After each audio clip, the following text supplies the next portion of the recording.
Harus Andovi guest pertama. Waduh, terima kasih. Asal bukan Kajo, gue bahagia. Langsung aja.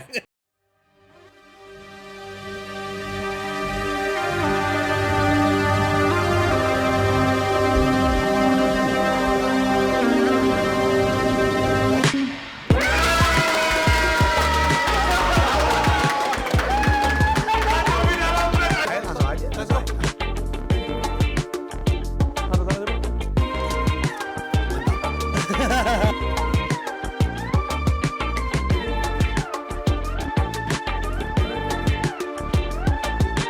Bodo amat sama format podcast lainnya, let's start something aja gitu. Yang intinya ngobrol. Jadi tamu hari ini tuh inspirasi banyak orang.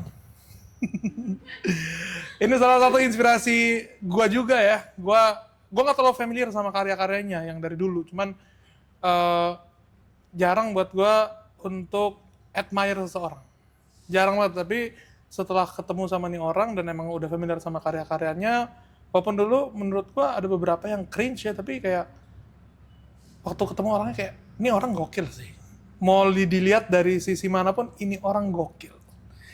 Lo mau ngomong apa sih? Lo mau content creator? Iya. Ya, musisi iya. Actor iya. Aduh. Semuanya iya dan yang gagal cuman sedikit banget. Yang gagal cuman sedikit banget. Ya kan, ini gila. Ini orang winning streak di live-nya dan gua hari ini mau tahu gimana caranya dia bisa kayak gitu dan apa spiritnya dia di balik itu. Ini episode yang sangat spesial, episode pertama kita. Guest-nya sungguh sangat spesial. Please welcome Andovi Lopez. Terima kasih. Terima kasih. Cir, lu kalau di umum dikenalnya Rico Leonard atau Ocir? Ocir. Ocir, jadi di umum gue panggil lu Cir, aman ya? Ocir atau Rico. Jadi gue kayak tim gue ini semua muda-muda tapi gak ada yang panggil gue Kak. Panggilnya Rico semua nama. Jadi Cir, terima kasih. Gue sebagai salah satu guest pertama di Ayo Ngobrol. Ayo ngobrol, ayo ngobrol Gitu. Dan harus Andovi guest pertama. Waduh, terima kasih. Asal bukan Kajo, gue bahagia. Tapi thank you Cir. Gue juga pas lu ngajak gue langsung ya gue sih mau asal schedule. Ya. Gue bukan kayak ini apa, gue bahkan nggak nanya, gue kayak yaudah oke, tapi kenapa lu mau bantu gue? Karena kan kita nggak, gue sih kalau gue ngomong ke orang, Andovi tuh bukan teman gue, tapi acquaintance lah. Kita belum sedang itu. Ya. Tapi kita sering ketemu lah di acara-acara. Di acara-acara, di game-game kita sering board game gitu kan. Kenapa lu mau bantu gue gitu loh? Sebenarnya gue nggak melihat ini sebagai ngebantu. Jujur, gue nggak sebagai ngebantu. Gue lebih ke kayak ada seseorang yang gue kenal lagi mau mulai sesuatu. Ya kenapa nggak, bahasa diksinya pemilihan katanya bukan bantu menurut gue.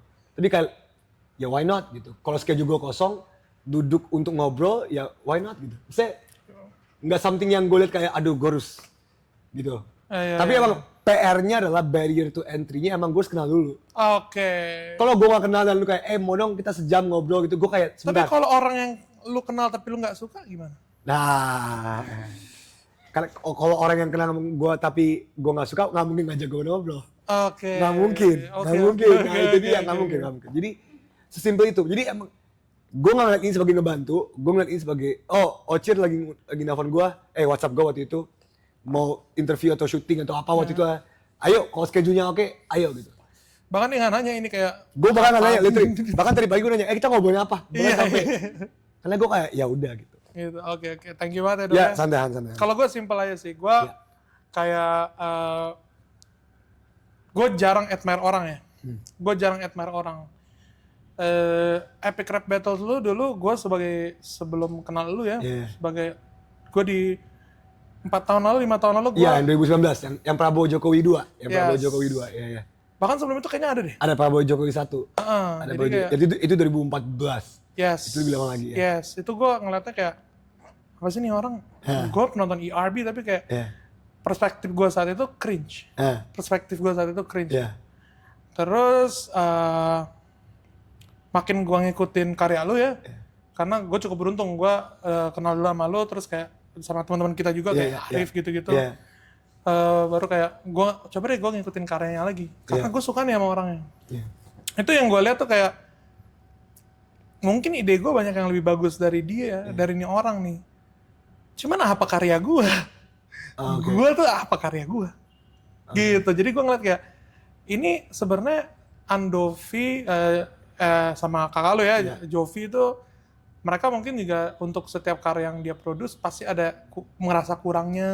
Oh pasti kan? Pasti. Cuman intinya tuh yang gue admire dari Skinny Indonesian 24 sama Chandra Liao ya. Chandra Liao circle lu juga kan. Ya lu tetap aja bikin gitu. Iya. Tetap aja bikin. Kenapa lu mau bikin mulai dari lu YouTube channel Skinny Indonesian, abis itu lu ya banyak lah yang lo bikin lah. Iya. Sekarang Andovi Andrea Show, kita start dulu dari awal. Iya. Kenapa lo pada awalnya mau bikin sesuatu? Wah, ini ceritanya panjang. Jadi gue nggak tahu waktu kita berapa ya. Santai aja ya. Kan bisa diedit, bisa di apapun lah. Cerita gue panjang. Gue sekarang umur 30 tahun. Lu sekarang umur berapa? 29. Bohong. 29. Gue kira lu kayak sangkatan gue 30, 31. 29 tuh. Oke. Berarti gue tua nih. Nah, gue juga tua, tenang aja. Mereka ini Tuh, kalian berapa? Ya Bro, ini fun fact, itu umur 19. Itu partner gue. Bukan pekerja gue. Itu umur 19 partner gue, dia jadi asisten gue 3 tahun.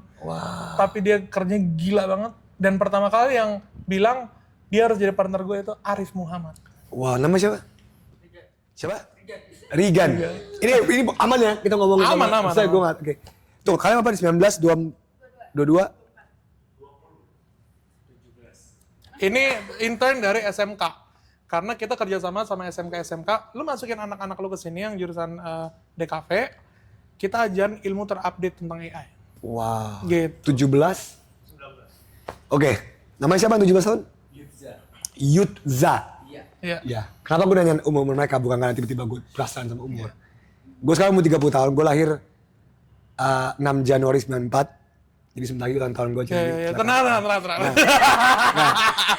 Jadi gue lahir 94, gue 30. Gue mulai karir gue ketika gue umur 17 tahun. Sama kayak Yudzat. Wow. Gue waktu itu, gue sama di India.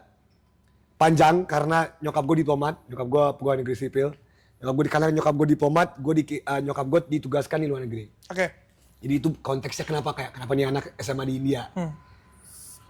Gue nggak cuma SMA di India, gue dulu SD di Norwegia, SMP di Denmark, SMA di India. Gue baru kuliah di UI, balik ke Indonesia untuk hukum UI. Nah intinya, kenapa gue mulai ini semua? Gue tuh dari dulu pengen jadi penyanyi guys. Dari dulu tuh mimpi gue pengen jadi penyanyi. Jadi kalau kalian masih ada di YouTube sampai sekarang, video pertama gue di YouTube 24 Juni 2011, which is 13 tahun yang lalu, ketika gue umur 17 tahun, itu gue nyanyi. Nyanyi apa? Gue cover, gue bukan nyanyi, misalnya cover lagu kan, cover lagu. John Lennon Imagine. Imagine all the people, ya gitu lah. Kenapa lo? Karena gue pengen jadi penyanyi. Enggak, kenapa lagu itu? Oh, gue emang suka lagu Imagine. Maksudnya lagu Imagine itu salah satu lagu terindah menurut gue. I see. Kenapa? Secara messaging ya. Oke. Mungkin secara suara atau whatever atau instrumentasi biasa aja, tapi secara messaging John Lennon is a legend. Iya. Nah, anyway. Jadi gue cover lagu Imagine. Kenapa gue taruh di YouTube? Karena di zaman itu, lu jangan mikirin zaman sekarang ya. Beda, ini generasi 2011, 2024.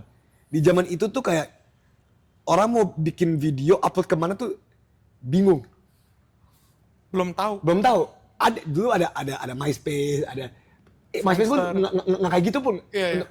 Nah zaman dulu tuh YouTube. Tapi di tahun 2011, zaman itu tuh YouTube tuh nggak kayak sekarang guys. Kalian tolong jangan mikirin. So gini, lu bayangin 13 tahun yang lalu gue mulai di umur 4 tahun berarti. Iya. Jadi kalian nggak akan pernah paham YouTube di zaman itu. Ocir paham? Paham banget. Itu zaman itu tuh cuma video-video kucing. Iya. Video-video, it was a different world. Nah waktu itu kan, karena gue pengen jadi penyanyi, tapi gue nggak ada koneksi ke industri entertainment. Nyokap gue diplomat PNS, gue lagi di India. Gue pengen gimana jadi penyanyi? Kayak zaman dulu kalau mau jadi penyanyi, lu either ikut Indonesian Idol, X Factor, lu nyanyi, lu bagi-bagi record lu, label ke label record lah. Ini bener zaman dulu. Waktu itu gue di India, gue gak di Jakarta, jadi gue gimana nih? Terus temen gue ngomong, there's this there's this website called YouTube. Terus oh ya gue tahu YouTube ada video-video lucu, terus kayak ya gitu. Uploaded there. Dan ingat, upload itu nggak selazim sekarang. Ketika orang zaman dulu ngomong upload tuh kayak apa ya? Iya. Kayak oh lu bikin akun, lu upload filenya lu. Tapi nggak kayak sekarang kayak semua upload video aja terus beda. It was a different world. Nah, gue bikin akun YouTube. Nah, akun YouTube gue Skinny Indonesian 24 karena gue dulu kurus banget. Gue dulu kayak 42 kilo, gue kurus banget. Indonesian karena gue orang Indonesia yang tinggal di India. Jadi I was always called the Indonesian karena gue satu-satunya orang Indonesia di sekolah gue. Okay. Jadi kayak orang manggil gue, yo Indonesia kayak lu tau kan sih kayak kalau lu orang Batak di sekolah non Batak pasti kayak Batak. Oh ya ampun. Sama kayak gue karena gue orang Indonesia. Kalau orang Cina? Ya, itu ya. lu aja sebut. Nah, karena gue orang Indonesia di India gue selalu panggil, yo it's Andovi the Indonesian. I see. Dan makanya gue manggil Skinny Indonesian. Nah 24-nya karena pemain basket favorit gue, rest in peace, Kobe Bryant, nomor 24. The best still LeBron James ya? Kita kalau bahas basket bisa lama. Kobe. Buat gue, Iya. my personal goal. Makanya gue sampai sekarang pun masih pakai Lakers gue masih. Nah makanya, sesimpel itu, Skinny Indonesian 24. Nggak ada filosofi yang mendalam. Oke. Dan itu kayak nama-nama Friendster zaman dulu, lu paham gak sih? Paham. Kayak kalau zaman sekarang kan orang bikin nama personal branding dipikirin. Kayak oh gue bikin nama nih, ayo. Iya. Gue bikin nama nih kayak zaman dulu tuh nggak ada. Nggak ada. Makanya kalau lu tahu email zaman dulu sama gamer tag zaman dulu tuh nggak kayak sekarang. Email pertama gue rikobiji2@gmail.com. Jadi lu paham. Jadi maka sampai Skinny Indonesian pun besar dan menjadi what it is today. Ketika orang nanya, kalau lu mikir nggak sih bikin nama itu? Gue nggak mikir bukan karena gue bego, tapi secara kontekstual kultur itu nggak kayak gitu. Iya. Nggak ada orang yang bikin kayak, oke gue mau bikin YouTube channel, branding gue apa nih? Itu belum ada. Iya, intinya jadi gue bikin Skinny 24, gue upload video, gue nyanyi cover Imagine John Lennon di rumah gue. Di rumah gue ada piano butut kayak piano yang bukan grand piano yang mahal ya, kayak piano kayak elektronik yang, lu tau gak sih piano jelek gitu. Gue upload, dalam satu hari yang nonton cuma 10 orang. Itu pun cuma gue sama nyokap gue. Enggak yang refresh kayak, cuma gue kayak refresh. Dalam satu minggu yang nonton 30 orang. Itu pun gue yakin cuma gue sama nyokap gue refresh. Ya dong, gue kayak, yaudah, gue masih 17 tahun. Sama kelas 3. Lanjut, gue kayak, oke gue bikin terus lagu kayak, kayaknya gue suka ini jalan hidup gue. Gue bikin cover lagu banyak. Gue bikin cover lagu Lazy Day Bruno Mars, kayak Today I don't feel like doing it. Baiklah, gue cover lagu kayak 15 lagu gue cover di masa-masa SMA gue. Yang nonton paling banyak 100 orang. Itu pun 100 orang yang karena temen-temen gue paksa kayak, yo bro can you, dan zaman dulu bukan HP ya.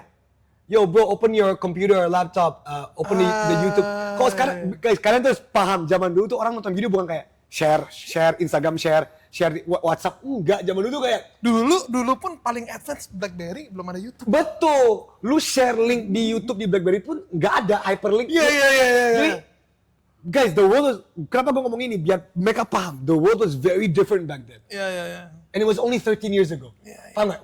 Ya, lu ketika mau share video YouTube tahun 2011, lu kayak, bro buka PC lu dong.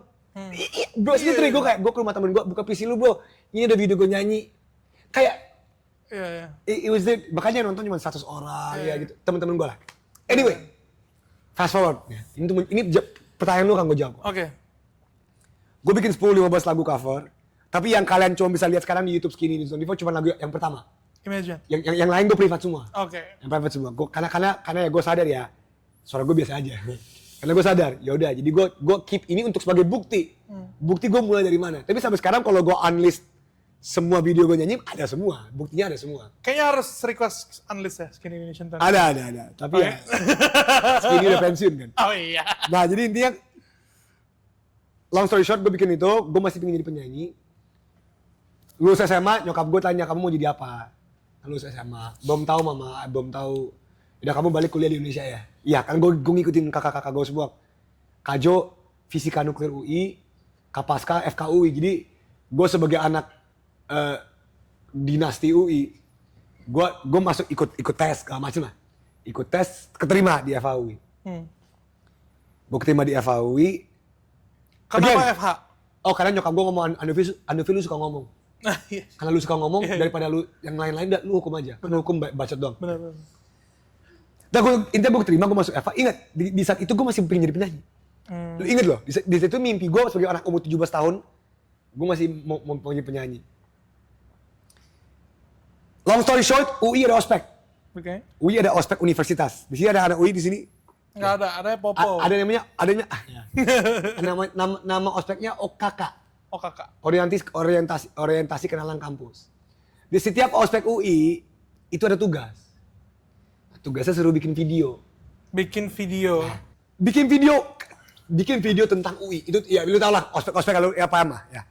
Tapi beda kan sekarang kayak orang ke ospek langsung upload di Instagram. Tapi kayak nah, kalau selesai bikin video kumpulin ke senior kalian pakai flash disk. Ingat ya zaman dulu ya. Jadi lu paham ya? Kalian kita seumuran nih. 12 tahun lalu flash Iya kan? Iya, masih ingat kan? Iya. Bikin video kalau udah selesai di burn di CD. Bahasa gue masih burn CD. Abis itu di burn, abis itu lu masukin ke USB. Yes. Nah, long story short, gue bikin videonya. Flash disknya gue hilang. Hilang nih. Gue kayak shit, flash disk gue hilang. Terus temen gue kan sekelompok kan kita bikin tugasnya kan. Sekelompok gue panik. Andovi gimana ya? Andovi kita tugas kita gimana nih? Kita dimana senior ya biasalah takut sama senior di kampus. Yaudah gini. Dov kan katanya lu punya channel YouTube kan katanya kan yang isi video-video nyanyi lu ya. Iya. Lu upload situ aja. Nanti kita kasih ngomong ke seniornya nonton situ aja. Yakin lu? Yaudah upload aja lah gitu. Ya yaudahlah. Upload di Channel 24. Ingat di saat itu tuh gue upload videonya. Nah, videonya kebetulan judulnya memang kan ospek disuruh bikin video tentang UI. Nah, gue bikin video 10 tips sukses masuk UI. Itu video gue ngomong ke kamera sketsa. Nah, Yufzan inget ya, Yufzan harus paham ya. Ketika gue ngomong ke kamera sketsa, menurut gue sangat lazim. Ya semua orang sekarang ngomong ke kamera bikin sketsa. Tapi lu harus paham, tanya Ocir kalau lu gak percaya sama gue, tanya Ocir. Di saat itu, orang ngomong ke kamera bikin sketsa itu gak ada. Nggak ada. Dan gue nonton video pertama. 10 tips sukses masuk UI. Itu ada. Bukannya gak ada, tapi jarang. Ada kok yang bikin? Ada. Hampir tidak ada. Hampir tidak. Di luar negeri ada. Ryan Higa gitu. Iya. Di luar negeri ada, tapi kan Indonesia kan tahu telat. Di dalam negeri juga ada kok. Dan Ryan Higa itu reference lu? Sangat, inspirasi gue. Tapi kan orang Indo waktu itu belum, paham gak sih? Belum. Nah, yaudah. Jadi gue upload itu video. Gue upload dengan tujuan, bukan untuk kayak ini video gue, tapi kayak senior nonton. Iya. Paham gak? Tujuan gue beda nih. Iya. Kelarin ospek lu. Kelarin ospek gue. Tiba-tiba, gue upload dalam 1 hari, yang nonton tuh video 1.000 orang. Ini dia, 1.000 orang bagi sekarang, 1.000 orang apa sih? Bagi orang yang upload video nyanyi cuma dapat 30 views, 100 views.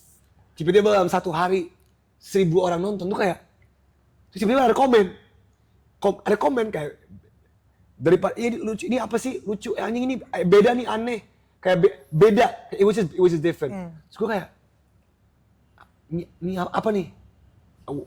I didn't understand. Back then you did not understand. Yeah. Kayak gue bakal selalu ngomong Yufzal karena gue cuma hafal nama dia doang. Yufzal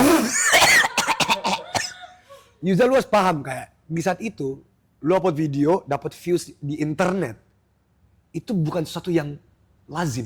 Yeah. Orang di zaman gua main internet itu hanya untuk main Facebook, main warnet, main Friendster, main Dota. Kayak zaman dulu tuh orang berinternet bukan untuk bersosialisasi. And porn. Ya, terima kasih. itu juga. Tapi gitu, jadi ketika ada video orang kayak, oh yaudah. Jadi gua, oke nih, tiba-tiba 1 minggu yang nonton 2.000. 2 minggu yang nonton 3.000. It was kayak apa nih? Tiba-tiba UI kan, tapi kan yang nonton anak-anak UI. Iya. Paham gak sih kan 10 tulisan masuk UI. Iya. Ada anak UI maba bikin video, ngomong ke kamera sketsa. Jadi kok bahkan di akhir video kayak, ya terima kasih ini tugas ospek gua. Bahkan gua ngomong gitu. Anyway, long story short, setelah ospek UI, ada ospek fakultas. Oke. Jadi kan lu tau kan ada ospek kampus, terus ada ospek fakultas dan jurusan. Nah, mungkin dia masih SMK jadi masih belum tahu. Tapi mungkin yang kuliah paham lah. Ketika gue di ospek di FHUI di hukum, orang-orang udah tahu gue nih, ini si anak dari India nih. Ini si anak India dari India yang Dalopes yang bikin video. Lu paham gak sih kayak vibes-nya udah oh ini nih. Nah, udah dong. Nah, gue karena gue di ospek, thank you ya. Aduh, gue suka banget lagi Aba Bali. Serius? Fuck, ini yang vegan burger ya? Yes. Fuck, thank you. Baba Ali, kontak Andovi. Thank you. Ini yang vegan burger lagi. Sambil makan apa ya? Ini apa ya? Baba Ali, kontak Andovi. Anyway, Oke. Ini gue seneng nih sama Ayo Talk, Ayo ngobrol. Gue suka nih, bebas free. Anyway, sambil buka. Nah, kalian tuh harus paham kayak gini. Di sini yang kuliah angkat tangan. Kuliah. Kalau nggak kuliah juga nggak apa-apa. Kuliah kan. Lu pasti kuliah, kenal beberapa orang dong. Karena kan ada temen SMA lu yang pernah nongkrong itu atau temen lu. Nah, lu harus bayangin konteks gue. Gue kuliah dari India. Gue nggak ada temen SMA satupun yang temen SMA gue nggak di UI dong. Ya. Jadi ketika gue masuk fakultas hukum, gue nggak kenal sama siapa. Yang lain tuh kenal. Oh ini temen gue di 70, ini temen gue di 6, temen gue di lesan ini temen gue di SD. Lu paham? Nah, sebagai orang Indonesia yang SMA di India, nih gue turun di bawah biar nggak ganggu friend. Gue paham. Lemonade itu. Ya, gue taruh sini aja. Sebagai orang yang tidak punya kenalan sama sekali dan gue dikenal sebagai si cowok India yang balik dari India, ya gue berusaha untuk kenalan dong. Yes. Gue berusaha dong untuk kayak, hey yo my name's Andovi, yo my name's Andovi, nice to meet you. Terus gue kayak, hey what's up gitu kan. Gue kayak, hey, again bahasa Inggris gue juga lebih dominan daripada bahasa Indonesia gue. Jadi gue gini ke semua orang, termasuk ke cewek. Karena gue sekolah internasional. Di sekolah internasional kalau lu ketemu sama orang kayak, hey yo, how are you? Di sana. Gitu dong. Jadi gue gitu ke semua orang.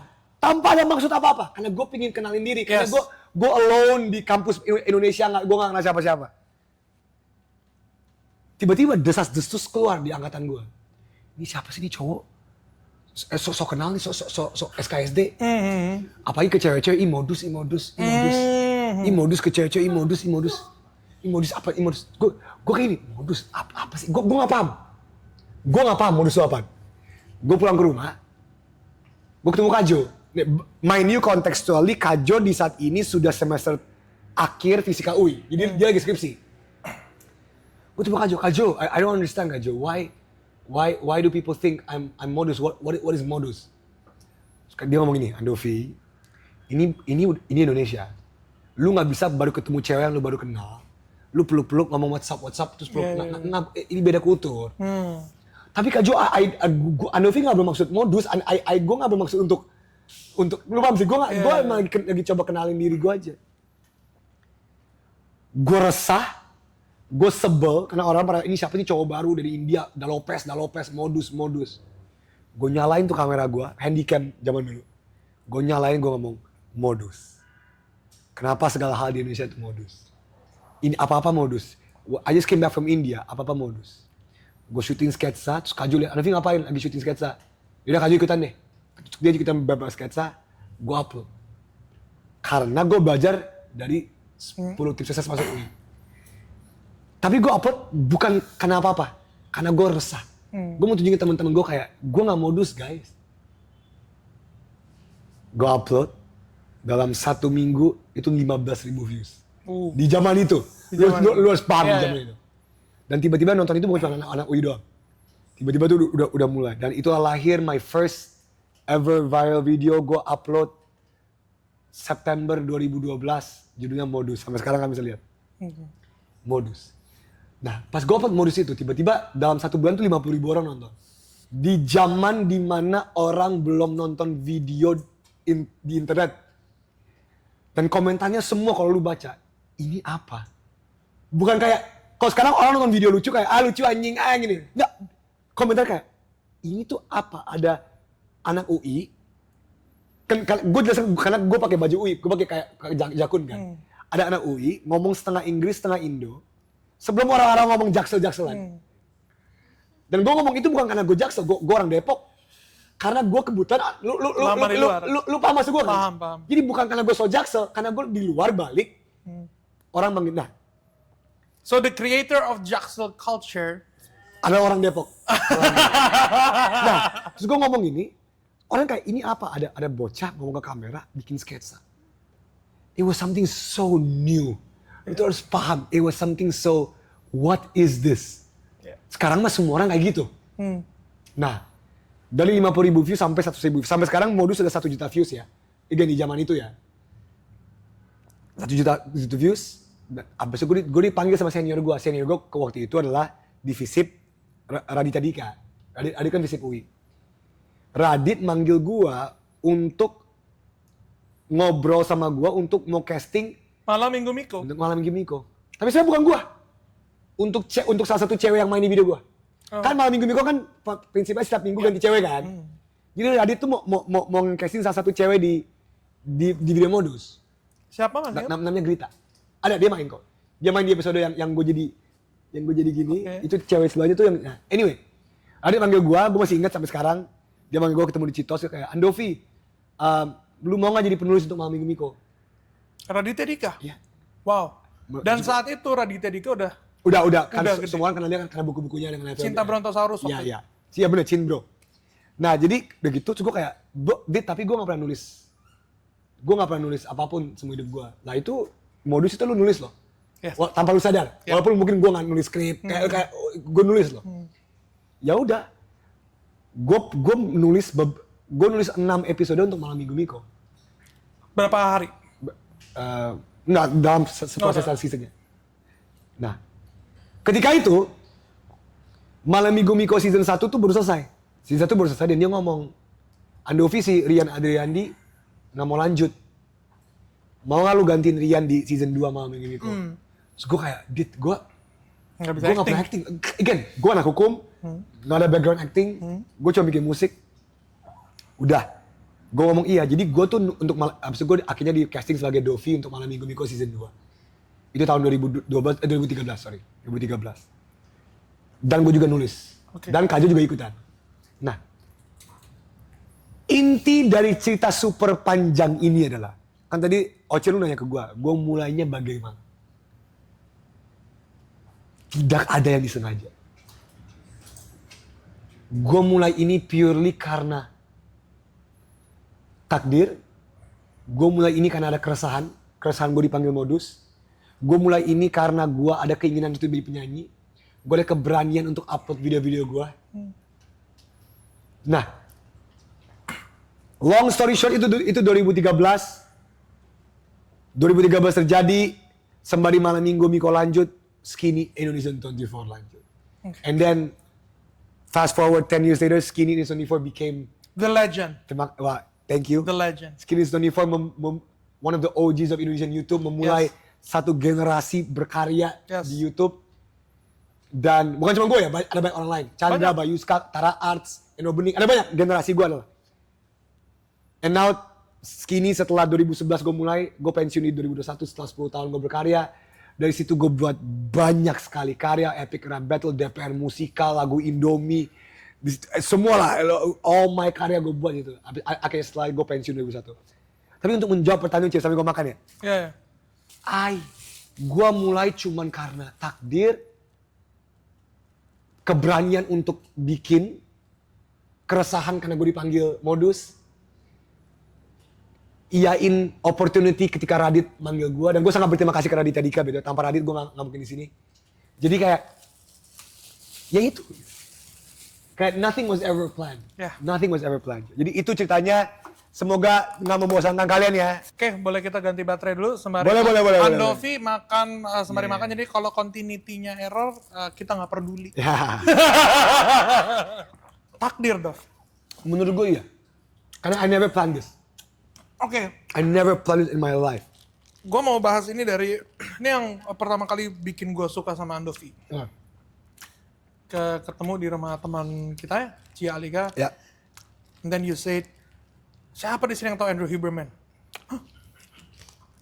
Andrew Huberman itu, I love Andrew Huberman. Andrew Huberman itu dia sebut diri dia itu Professor of Neurology and Ophthalmology. Ya, ophthalmology. Ophthalmologist. Dia. Ophthalmologist. Ini kalau kita ngomongin takdir dari sisi Swiss psychoanalyst namanya Carl Jung. Okay. The famous Mr. Young. Iya, there's a thing called synchronicity. Okay. Itu teori populernya dia. Okay. But then, synchronicity itu apa sih? Ketika lu merasa semesta tuh ngasih lu kode atau semesta ngasih lu isyarat kalau ini adalah jalan yang benar. Oke? Tapi kalau lu merasakan synchronicity kebanyakan itu bisa jadi symptoms of schizophrenia. Oh, oke, paham. Betul, paham ya. Ini yang gue mau share dari Ayo ya. Oke. Synchronicity-nya. Gue mau Andovi jadi guest pertama di podcast ini.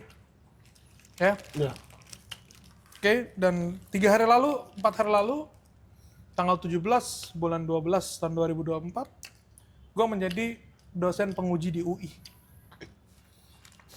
Ya. Siapa yang gue uji? Asistennya Andovi. Manajer gue kan. Oh ya, manajernya Andovi. Manajernya Andovi yang gue uji. Ya. Itu sign yang sebenarnya menurut gue aneh. Iya, Orang bisa bilang, pas WhatsApp gue juga kaget banget. orang bisa bilang kayak, ya biasa aja kali, tapi menurut gue ini kayak sesuatu yang wow. Anjing, ini aneh banget sih. Ya. Satu itu. Nomor 2, Agra sponsor kita ya. Ini Agra, toko laptop terbesar di Indonesia, sponsor kita untuk bikin podcast. Padahal gue seorang fotografer yang nggak pernah punya portofolio jadi host atau apapun. Ya. Mereka percaya sama kita. Alamat Agres itu di Mangga 2, Blok A nomor 8. Gede banget. Gede banget. Kantor Ayo, Blok A nomor 8. Serius? Yes. I mean, what the fuck, bro? Wow, sinting. Aneh banget ya? Soundtrack kita, original soundtrack untuk Ayo Ngobrol ini from Petra Sihombing. Thank you banget, Petra. Dia udah kayak, apaan sih lu mau pakai lagu gue, pakai aja dah. Izin lu ke manajer gue biar nanti dikasih whitelist. Judulnya Canggih. Tahu. Ya. Ini kita bikin seragam Ayo dari temennya Sana, tim kita yang punya ini namanya Canggih. Gak mungkin aja. I mean, what the fuck, bro? Namanya Canggih. Namanya Canggih. What the fuck? What the fuck? Itu kayak, Udah banget. kalau ini bukan takdir, mungkin gua gila gitu loh. Iya nggak sih? Kemungkinan cuma itu. Jadi kayak ya, gua ngerasa Ayo udah di right on our track karena this is something that you can feel.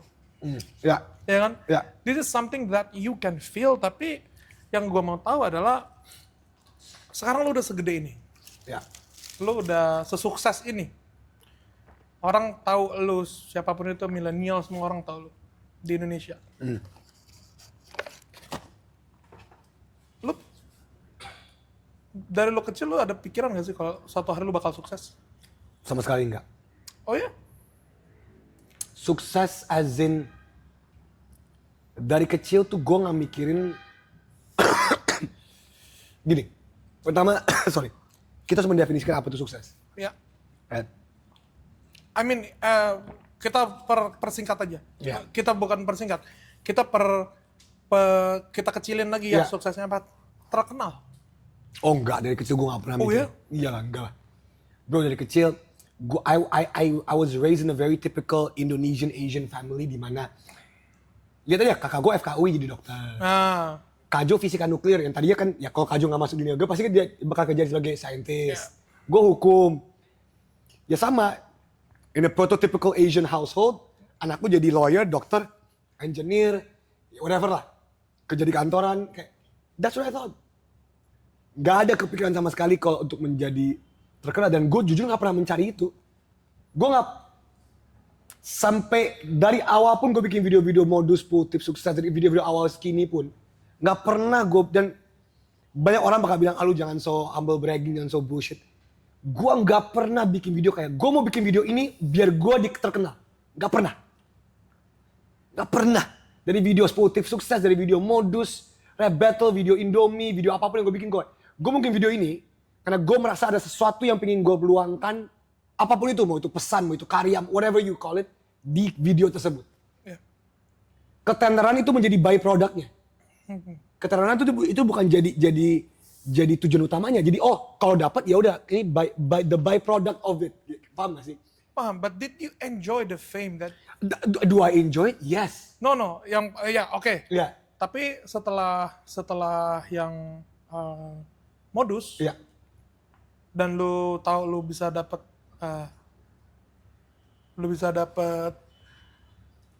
fame gitu ya, Ya. attention, enjoy di situ. Enjoy, but not in a way not in a way that people think. Oke. Not in a way that when people knew me from modus, when people knew me from the early days, it wasn't like anjing nih orang-orang tahu gue dia anjing. Oke. Bukan, tapi kayak justru gini. Oh, berarti ini sesuatu yang karir yang bisa gue lanjutin dong. Paham nggak? Kayak ini karena gini. Kalian tuh harus paham ya. Lu tanya kalau gue selalu ngomong ke Ocir sangkatan seumuran sama gue. Yeah. Fakta bahwa ini tuh menjadi pekerjaan, itu kalian semua gak ada yang tahu sampai tahun 2017. Yes. 2017, benar. Hanya. Benar. Gak ada yang tahu ini bikin video, ngomong ke kamera, internet, itu bisa menjadi pekerjaan yang menafkahi keluarga itu gak ada yang tahu. Gue dapat AdSense, btw, gue salah satu orang yang mendapat AdSense pertama dari Indonesia. Gue bukan orang yang pertama, ini salah satu yang pertama. Gue ditelepon langsung sama YouTube San Francisco waktu itu, ditelepon, you wanna get AdSense? Gue kayak, what is it? Ini ya, itu tahun 2016 akhir gue dapat AdSense pertama gue. Wow. Jadi lu bayangin dari 2011 sampai 2016 gue berkarya, I didn't know it was gonna be, lu paham gak? Kenapa orang mau menjadi dokter, lawyer, engineer? Karena you know if you work here, you get money, lu bisa menafkahi keluarga, lu bisa jelas karir lu.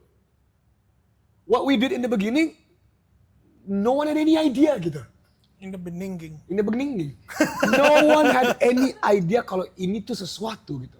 Jadi ketika gue dapet approval dari ketenaran fame itu bukan kayak sekarang lu dengerin gue ya, tapi kayak anjing ini bisa jadi sesuatu nih. Kayak berarti I don't know how I'm gonna get money. Gue bukan di dunia entertainment, gue nggak tahu apa, gue belum tahu brand deal tuh apa, kayak nothing, nggak tahu gitu. So, jadi yang bisa gue Sampai buka makanan ini ya, pesanan lain juga kan? Here's the thing ya, Andovia. Ya. Menurut gue itu, menurut self analysis diri gue sendiri, gue narcissistic. Oke. NPD covert narcissist, oke? Oke. So, dari kecil ada mindset di mana gue merasa gue deserve untuk sukses. Dan gue akan sukses. Bahwa lu deserve untuk sukses? Deserve-nya mungkin banyak orang merasa deserve, teman. Gue yakin betul kalau gue bakal sukses. Oke. So, my success, kemarin-kemarin sekarang kita, thank you. Sekarang ya merintis lagi kan ayo-ayo. Jadi kayak itu di pikiran delusional gue itu ada gitu loh. Lu nggak datang dari situ ya? Enggak. Sumpah. Beneran dari whatever, apapun yang lu panggil itu, whether it's keresahan, energy inside, whatever you wanna call it. Tapi gue nggak pernah kayak, I'm doing this because I deserve to be X. Yes. Nggak pernah. That never comes. Itu driving factor yang mungkin beda dari kita. I mean, menurut gue, it's a good thing gue sadar gue narcissist. Narcissist tend to manipulate people, to take things for granted. Cuman gue sebisa mungkin, apa ya yang bisa gue pertahankan dari traits narcissistic gue. Jadi ya, itulah yang gue dapat. Dan sampai sekarang pun gue masih mikir kayak, okay, I deserve to be successful, I deserve to be rich, famous, dan lain-lain. Itu karena dari diri gue emang percaya begitu. Begitu.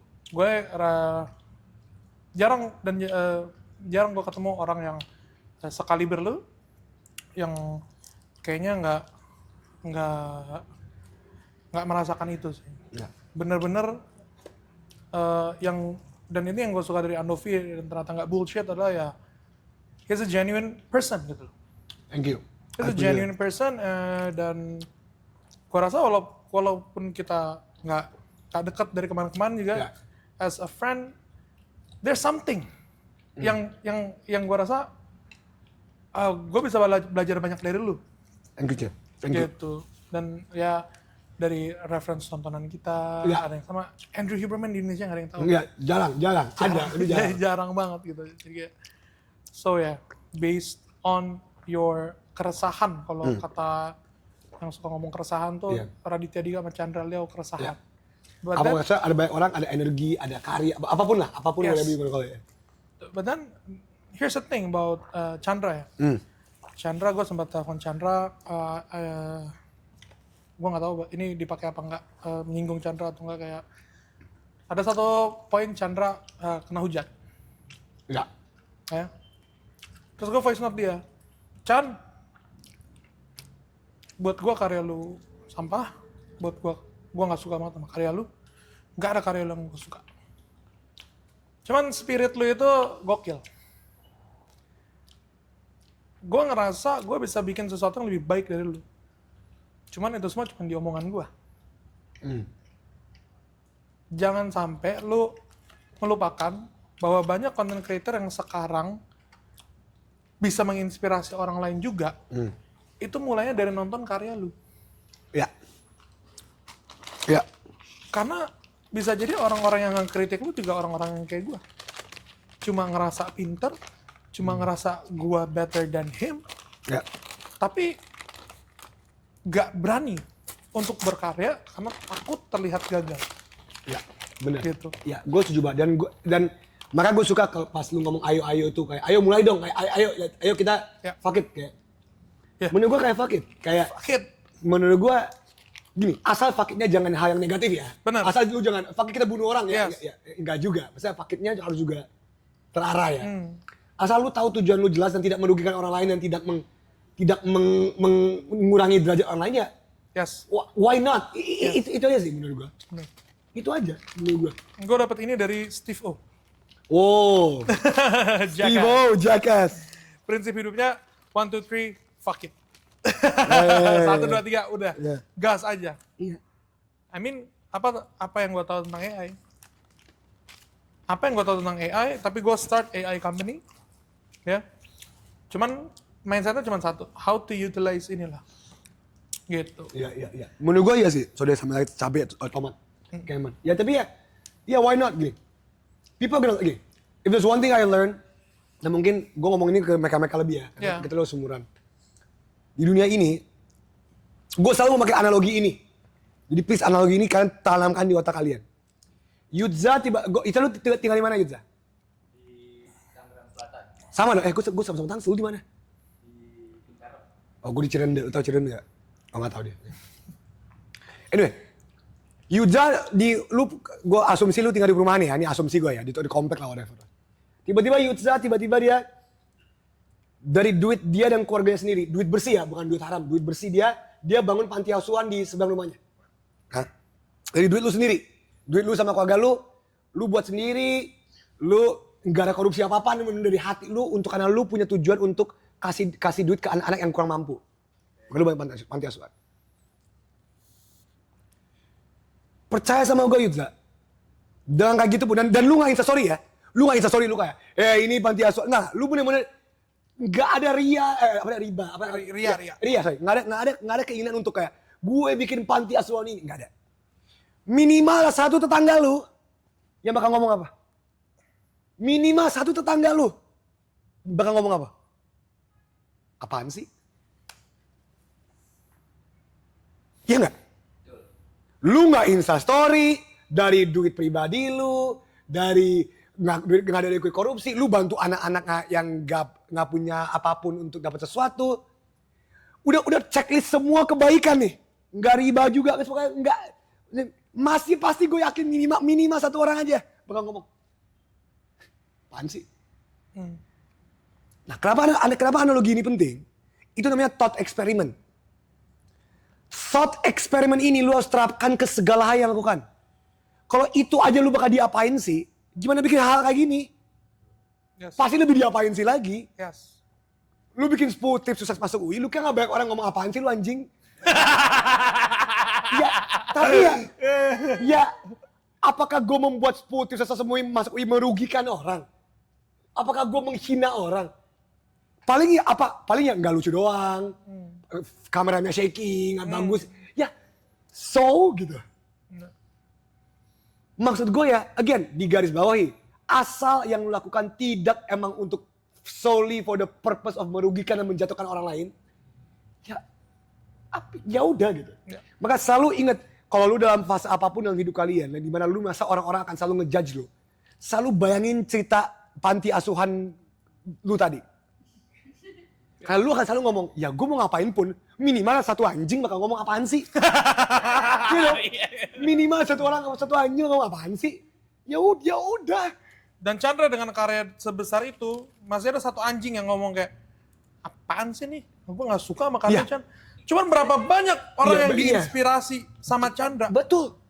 Dan Berapa gue banyak? ngomong kayak gitu as a friend. Maksudnya kayak, Iya. gue bener-bener, Lu bukan itu kadang untuk ngina-ngina dia, bukan. Iya, paham. gue kepengen kayak, lu harus ingat anjing, value lu tuh bukan dari karya lu yang selalu dipuja-puja. Iya. Jadi memang karena spirit lu untuk create something. Betul. Gitu, dan ya itu dilurusin sama Andovi, itu good analogy, great Iya, analogy. itu analogi yang paling gue bisa kasih biar orang kayak iya juga ya. Iya. Oke.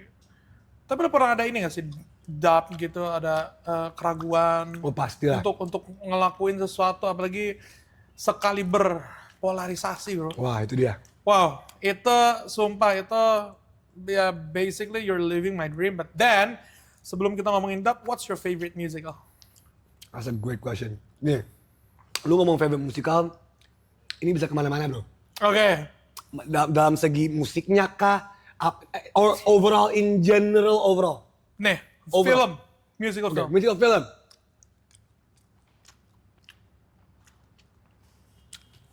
Sorry. Gini. Beda lah jawaban ketika gue dewasa dan ketika gue kecil. Nggak apa-apa. Ketika gue kecil, it was High School Musical. Oke. Why? Karena sangat personal bagi gue. Ada cowok basket mau jadi main musikal. Oh sih. Gue cowok Zac basket. Efron. Gue cowok basket zaman dulu, dan zaman dulu kalau lu main musikal lu selalu dikata-katain. Gay. Nah, itu dia. jadi gue sebagai cowok basket lihat Zac Efron, gue kayak ini sah-sah aja kok. Gue main basket sambil main musikal gitu kan. Tapi pas ketika gue udah dewasa, gue mulai paham kayak anjing La La Land tuh indah. Anjing Greatest Showman itu masterpiece. Anjing ternyata jadi Les Miserables itu politik sejarah Prancis. Akhirnya, nah, jadi all time gue harus bilang yang sampai sekarang masih kena hati gue tuh La La Land. Tetep kena banget ke gue. Karena La La Land is about a struggling artist and his partner and whatever. Jadi kayak itu. Kalau filmnya, kalau musical life ya Hamilton. Bagi gue. Karena itu kan no inspirasi. contest lah bro, udah lah. Itu kan inspirasi dari polarisasi, jadi nggak bisa jalan. No contest lah. Ya. Iya. Lu nonton The Producers nggak? Belum. Tapi kata orang bagus banget. Ya kata gue belum nonton. Kalau lu nyari itu reference comedy, Iya, kata orang bagus banget. oke. So ya. Hamilton untuk live, untuk ini La La Land ya. Ya. I mean, No. nggak bisa disanggah dari aspek apapun La La Land ya. Ya. Endingnya suka apa enggak? It's a Iya. bittersweet Bittersweet ending. Menurut gua nggak suka sebagai penonton karena you wish for them to be something, tapi suka sebagai realita. As a watcher, as someone who got invested into the character, lu kayak oh damn it. Tapi as a realita, ya emang ini realita. Emang realita ending bakal kayak gini gitu. Emang kayak gini gitu. Let's drift a bit lah. What do Yeah. you think about Babylon? Babylon, as in Babylon, I haven't watched. Damien Chazelle, Belum. okay. I haven't watched Babylon by Damien Chazelle. Okay. Margot Robbie kan? Margot Robbie, Ya, I haven't watched. best film I've ever watched. Serius lo? Yes. Ini gue dari sisi, Serius lo Babylon? ya, Babylon dari sisi, Wah, oke, gue wajib nonton sih. ya. Wah. But then the review is very mixed ya. Ratingnya mungkin cuma 4 atau 5 gitu di IMDb, cuman kayak, Gue fuck the reviews. Yes. Harus menonton sendiri untuk menilai. bener. Ya. Oke, let's get back to the topic. Ya. Doubt. Keraguan untuk lu melakukan satu hal yang besar, apalagi sekaliber polarisasi yang ketika gue ngelihat Andovi dan Jovial bikin musikal. Ya. ini orang nggak ngerti duit deh kayaknya. Ini orang tuh nggak ngerti duit deh kayaknya. Bikin musical apa? Lu bikin musical mau cuannya dari sisi mana? Iya. Cuy, cuy. Ini hal yang bodoh, jangan ditiru. Kelemahan gua, Kajol lebih kuat dari sisi ini gua jujur. Kelemahan gua, and I think it is the proper weakness lah. Gua lumayan bodoh soal duit. Oke. Dan when I say bodoh soal duit itu bukan kayak, oh I spend money. No. Gue ketika membuat sesuatu, I don't see the business side of it. I don't. Gue mau sesuatu, yuk gue mau buat, yaudah fuck it, let's make it. Bisnis itu falls nanti aja. Nah, it's not good karena ini nggak sustainable. Yes. It's not sustainable, ambil reality. Tapi it's who I am. Daripada gue pusingin sok-sok ngerti bisnis dan sok-sok sustainable, hire orang yang ngerti. Do what I do best. If what I do best is to make something, let other people do the other things that I'm not good at. So you're saying you're good at hiring people? Not really. Hiring people juga enggak. Itu lebih ke Kajo. Okay. Makanya Kajo tuh lebih ngambil yang situ. Oke. Dia lebih pintar lah situ, soal itulah. Dia lebih realistis. Gue yang lebih kayak, gue mau jadi penyanyi. Gue mau bikin ini. Gue selalu kayak gitu. Gue yang lebih agak ngawang gitu. Karena gini, kalau lu tanya gue, gue lumayan sukses. I have quite some money. But could I have been richer? Of course. Yeah, of course, bro. Of course. tapi dari dulu gue gak peduli. Dari dulu gue gak pernah ini menjadi kayak, damn it, harusnya di tahun ini gue 10M, oh tapi tahun ini gue cuma segini M. Gak pernah gue pikiran sepeser pun di kepala. Apa yang lu pikirin berarti kalau money is not your concern? Oke, but then ini dia relevan ngomong kayak gini karena dia punya duit. Iya. Jadi banyak orang yang bilang kayak, money can't buy you happiness. Nah, of course, gue gak ngomong gitu. Can. Ya of course it can. Gue gak ngomong gitu. Gue gak ngomong soal happiness ya. Yes. Gue ngomong soal happiness. Gue ngomong soal apakah ini tujuan gue dan cara berpikir gue. Ya. Gue lebih ke gini. Gue tuh setiap tahun kayak, gue udah buat apa? Buat itu gak harus karya juga ya. Sesimpel waktu itu 2020 one of my main goals was, gue udah buat apa untuk nyokap gue? 2020 nih? Ya, abis masa COVID.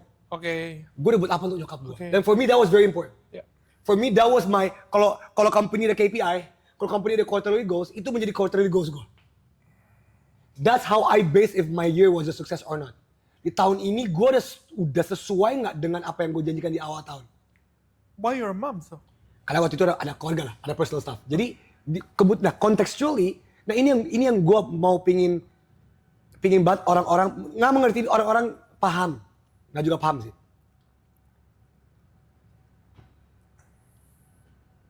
Iya, kita semua bisa diukur secara nominal, tapi barometer konteks dan sukses kita semua tuh beda loh. Yutza bagi dia kesuksesan dia di tahun ini adalah bisa lulus SMK dan dia melakukan itu. Apakah kesuksesan dia lebih kecil daripada gua? Mungkin secara orang-orang lihat dari luar, ya iyalah Andovi, Yutza. Tapi not really, if you really think about it. Bisa jadi di tahun ini, Yutza yang lulus SMK lebih sukses daripada gua loh. In the context of each person's journey gitu. Jadi untuk menjawab pertanyaan lu, gua tuh gak pernah melihat ini sebagai polarisasi sukses kalau dapet duit. Polarisasi sukses kalau ini karya yang gue senang dan bahagiain. Dan kebetulan banget polarisasi bikin karya yang gue sangat senang dan gue bahagia. Of course dia pasti ada hal yang gue bisa better dan make improve. Udah pastilah. Tapi ya gue bangga gitu. Itu yang menjadi kayak kunci titik itu gue. And I'm also proud of you juga. Thank you. Gue nge-DM dia loh. Thank you. Yeah. If you need anything, fotografi atau apa, I'll do it for free. Yeah, remember. I'll do it for free. Maksudnya mau nonton apa gimana, Cer? Oh enggak, kalau lo butuh bantuan di polarisasi, gue siap lah. Gitu. Lu nonton yang pertama atau yang Gue nggak nonton. Oci. Gue nggak nonton, sorry banget. Lu nggak nonton musika yang kata Joko Anwar best music of Indonesia. Oh! Kalau lu nggak percaya gue tinggal tanya Joko Anwar ya? No. Ayo nggak apa? Gue percaya itu adalah satu yang Karena lu udah denger review semua orang. Enggak, Oh lu belum denger review semua orang? gue kalau boleh jujur gue mute lu juga di Instagram. Oke. Jadi that's how I live. Oke. Gue follow lu, langsung gue mute. Oke. Gue follow setiap orang, gue langsung gue mute. Cuman gue ngeliat sampai kapanpun kita tuh oke lah di beberapa aspek kita harus ngebedain artisnya siapa Iya. sama art formnya apa. You can see the quality of an artwork from the quality of the artist. Gitu. Dan bukan karena gue kenal sama lu, bukan cuma karena gue kenal sama lu juga ya, tapi karena gue udah lihat kualitas yang lu hasilkan, dan kebetulan juga gue kenal sama lu as a person. Kayak ya nggak mungkin jelek. Thank you. Nggak mungkin I jelek. appreciate it. Gitu. Dan ya sama kalau kayak gue expect satu film dari Quentin Tarantino, dari Christopher Nolan, Iya. nggak mungkin jelek. Gue udah tahu apa the whole message-nya dari Christopher Nolan tuh apa sih. Oh, Quentin Tarantino tuh maunya apaan sih? Kaki. Sorry Quentin. Quentin maunya kaki. Gitu. Jadi kayak gue udah tahu David Lynch pengen bikin film yang seperti apa. Ya. Jadi kayak ya gue tahu strength-nya Andovi ini adalah di mirip-mirip sebenarnya strength-nya kita tuh di genuinity. Ya. Itu Dan different, genuine bisa different ya. Yes. In different ways ya. in different ways. Ya, Dan itu benar. banyak artis, banyak seniman yang sekarang kayak, aduh karyanya kagak genuine nih. Iya. Aduh, cuman kayaknya ya. Iya. Gitu. Dan Jadi gini, kayak, gue nggak bilang itu salah. nggak, gue juga nggak bilang itu salah. Banyak orang selalu ketika gue ngomong ini, orang kayak, Aldo anjing lu, idealis lu. Bagi gue, kalau it works for you, it works for you. But it never works for me. It doesn't fulfill anything in my brain ketika gue kayak, yo kita mikirin cuannya yuk. Ya. It doesn't fulfill anything for me. If it fulfills something for you, go ahead. Gue gak akan menilai. I don't care. I really don't care. We were talking about that. Ya, Ini masalah Gen Z zaman sekarang. keraguan ya. Anxiety, I'm so anxious. Ya. I'm so bla bla bla. Ya. Gue takut di-perceive sama orang kayak gini. Ya, Kalau ya, gue upload kayak gini, apa gue nggak so cantikan ya? Pernah nggak sih lo ada doubt gitu yang bisa ngalangin lo untuk berkarya and how you overcome it? Sempat. Tapi gini, doubt gue tuh bukan lebih ke apakah gue takut apa. Iya pasti gue takut. Kayak gue pasti sebelum naik ke panggung pasti gue takut. Udah pasti lah. Mustahil lu gak naik ke panggung lu gak takut. Itu bullshit lah. Doubt gue tuh lebih kayak, let's say polarisasi nih, kita langsung aja kasih contoh nih. Enggak, yang lebih umum. Rap battle, Anies Prabowo Ganjar. Oh, iya. Ini biar semua paham nih. Doubt gue lebih ke gue gini. Apakah karya ini menyentuh sesuai dengan tujuan gue atau enggak? Kalau udah enggak, gue rilis atau enggak? Doubt gue tuh lebih ke, if I'm doing something, whatever it is, udah sesuai sama tujuan gue atau enggak? What kind of impact yang bakal Dan bahkan bukan impact. Ini gue ngomong spesifik ya. Kalau gue merasa gue bikin Prabowo, Anies, Ganjar udah mulai karena gue mau mendukung satu paslon, itu salah. Itu gini, semua manusia punya bias. Yang tahu gue voting siapa. Tapi Ganjar. ya kali udah gue buka. Kayak Ganjar udah gue buka. Oh, lu udah buka? Gue cuma nebak. Gue udah buka secara publik nih. Oke, Setelah pemilu. Maksud gue adalah dari Prabowo Jokowi 2014, Prabowo Jokowi 2019, Anies Prabowo Ganjar 2024. Gue always make sure itu senetral mungkin. Oke. Always. Silakan kalian berpersepsi kalau itu nggak netral atau enggak. Silakan. Itu mah. Oh menurut gue yang Prabowo menang, menurut gue Jokowi menang. Tapi at least gue sebagai kreator sudah mencoba senetral mungkin. Kalau tujuannya udah mulai nggak jelas, misalkan gue Anies Prabowo Ganjar nih, gue lebih kayak anjing, gue mau biar Anies menang, biar Ganjar menang. Udah salah gue bikin ini salah. Banyak orang tahu kok gue voting siapa yang sebelum gue bikin Anies Prabowo Ganjar. Tapi banyak yang tahu gue juga kayak, kok di video ini gak kelihatan? Kok malah lebih kuat yang ini, padahal kan lu dukung yang ini. Ya, berarti gue berhasil dong. Gue berhasil melaksanakan karya ini sesuatu tujuan gue, yaitu apa tujuannya? Membuat suatu, terima kasih banget atas kejutannya, membuat suatu introspeksi dan refleksi terhadap politik di Indonesia dengan rap dan fun. Itu tujuan gue. Karena gue suka politik, gue suka rap, gue suka fun. Apa nih? Biar anak muda ngerti. Itu tujuannya. I see. Maka selalu tujuan orang tuh selalu harus clear apa. Kalau tujuan lu nggak jelas, nggak akan sustainable. Who's your favorite president? Indonesia atau? Indonesia. Wah, it's a hard one. Secara pure, because of what he did, it has to be Soekarno. You can't beat proklamasi, you can't beat being the guy that made this country. Jadi ya pasti Soekarno. Tapi kalau di luar dari Soekarno ya, di luar dari Bapak Proklamator, Gus Dur. Gue Gus Dur. Jelas Gus Dur adalah, for me, di luar dari Soekarno sebagai proklamator, the best president. Lo harus baca buku kesukaannya Gus Dur. Yaitu? Le Petit Prince.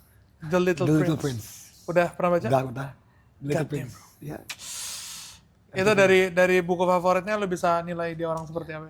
Dan Gus Dur adalah salah satu orang yang di luar dari apa yang dilakukan secara toleransi dan lain-lainnya. Dan di luar dari kekurangan fisik beliau dan segala macam. Tapi Gus Dur emang seharusnya pemimpin seperti itu. Tapi terlalu visioner nggak bisa juga. Jadi ini gue setuju sama lo kalau Gua favorit. bakal argue lu balik. Oke. Ini Gue argumen gua balik. setuju sama lo kalau misalkan Gus Dur itu favorit presiden gue dan bisa gue bilang the best president for Indonesia saat itu dan saat sekarang dan saat kapanpun. Ya. Ya. Tapi ini gamenya beda, Dov. Ini game politik. Paham? Lu nggak bakal bisa sampai kapanpun masuk politik, Dov. Paham? You are too pure and genuine.